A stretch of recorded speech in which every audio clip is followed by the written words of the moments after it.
Hi guys what's up. तो मेरे class 9 के शिरोशेनियो एक सवाल जो आपका बहुत सारा मुझे आ रहा था इंस्टाग्राम पे भी, टेलीग्राम पे भी, हमारे कमेंट्स में भी कि सर जी क्लास 9 का जो मार्क्स है क्या 10th में ऐड होते हैं, है ना।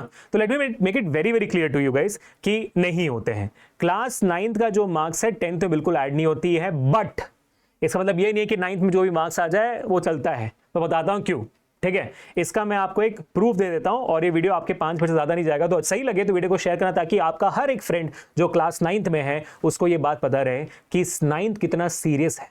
और ना ही सिर्फ 9th बल्कि 10th बल्कि 11th और बल्कि 12th, ठीक है। कुछ दिन पहले एक बहुत ही इंपॉर्टेंट खबर आई थी, अगर आपने नहीं देखा हो तो प्लीज मेक श्योर करना कि आप ये खबर को देखें और ये एक्चुअल खबर है, वरना मैं आपको ये वीडियो लेकर नहीं आता आपके सामने, है ना। इसके ऊपर मैंने बहुत सारे वीडियोस बनाए हुए थे, मैं आपको दोबारा बताना चाहता हूं। तो कुछ दिन पहले एनसीईआरटी ने प्रपोज किया था to include class 9 to 11th marks in class 12th report cards. समझ रहे हो, 9वीं से लेकर 11वीं तक का जो भी आपका मार्क्स आया हुआ है वो आपके 10th 12th के मार्क्स में इंक्लूड किया जाना चाहिए, प्रोग्रेस कार्ड में नहीं भाई। ऐसा नहीं कि भाई हाँ 12th का प्रोग्रेस कार्ड ये है, उसमें 9th में बच्चे को इतने मार्क्स आए थे, 10th में इतने, 11th में नहीं, ऐसा नहीं। 12th के जो मार्क्स आ रहे हैं ना उसमें 9th के मार्क्स भी ऐड होने चाहिए। तो 9th का मार्क्स 10th में ऐड नहीं होता, लेकिन हो सकता है कि आगे जाकर 12th में ऐड होने लगे और पता नहीं कब हो जाए। अब आपका सबसे पहला ये सवाल होगा, सर एनसीईआरटी क्यों? एनसीईआरटी तो किताब बनाती है, एनसीईआरटी आपका किताब बनाती है, करिकुलम डिसाइड करती है और साथ ही साथ पेपर पैटर्न डिसाइड करती है। ये सारी चीजें जो होती हैं वो एनसीईआरटी करता है आपके सीबीएसई के साथ मिलकर, ठीक है बेटा, समझ में आ गया। सिलेबस वगैरह एनसीईआरटी करती है, तो ये हक भी उनके हाथ में ही है। अब इन्होंने प्रपोज क्या किया था मैं बता देता हूं आपको। आप देखोगे अगस्त 26 का बात है, जैसे मैंने बताया 2-3 महीने की पहले की बात है। तो एक पारख नाम का एक यूनिट है, परख नाम का एक यूनिट है एनसीईआरटी का, जिन्होंने ये न्यू असेसमेंट स्कीम स्टैंडर्डाइज करने की बात करी है for board examination evaluation across India, जो 12th का बोर्ड एग्जामिनेशन था उसमें, ठीक है। तो उन्होंने क्या बोला हुआ है? उन्होंने बोला हुआ है कि भाई आपका जो क्लास 9th होगा ना, यहां पर देखना, ठीक है।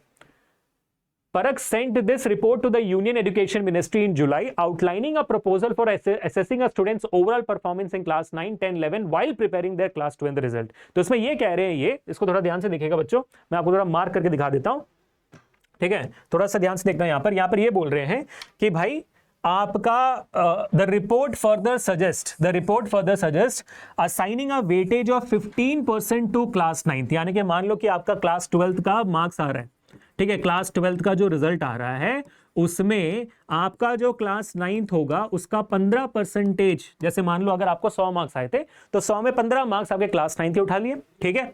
उसके बाद 20% टू क्लास 10, 20% आपका क्लास 10th के लिए, ठीक है। तो क्लास 10th के जो भी आपके मार्क्स आए थे उसमें से 20% हमने उठा लिया, उसका 20% हमने उठा लिया। उसके बाद 25% to class 11th, class 11th में जो भी आपके मार्क्स आए हुए हैं उसका 25% हमने कर दिया। एंड उसके बाद जो बाकी 40% बचे हुए हैं वो क्लास 12th का मार्क्स हो, ठीक है। क्लास 12 कितना हो गया?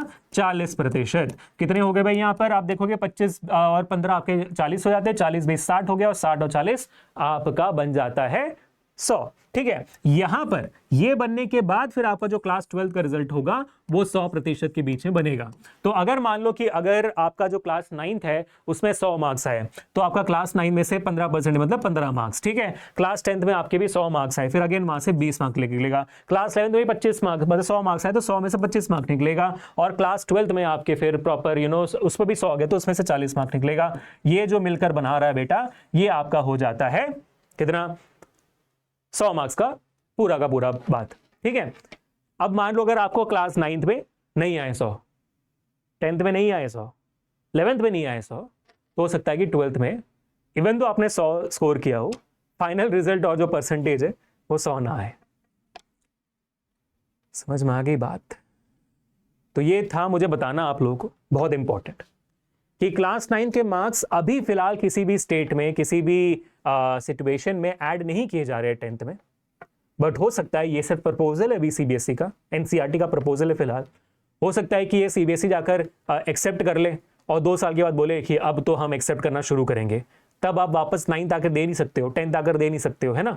तो मैं कहूंगा कि आप जो भी ग्रेड में हो, जिस भी ग्रेड में बेटा, आप अपना बेस्ट दीजिए और बेस्ट तरीके से मार्क्स लेने की कोशिश करिए। मैं बस इतना कहना चाहता था आपको इस वीडियो के थ्रू, ठीक है। मैं इस वीडियो को आपको डराने के लिए नहीं बना रहा, मैं आपको बस अवेयर करने के लिए बना रहा।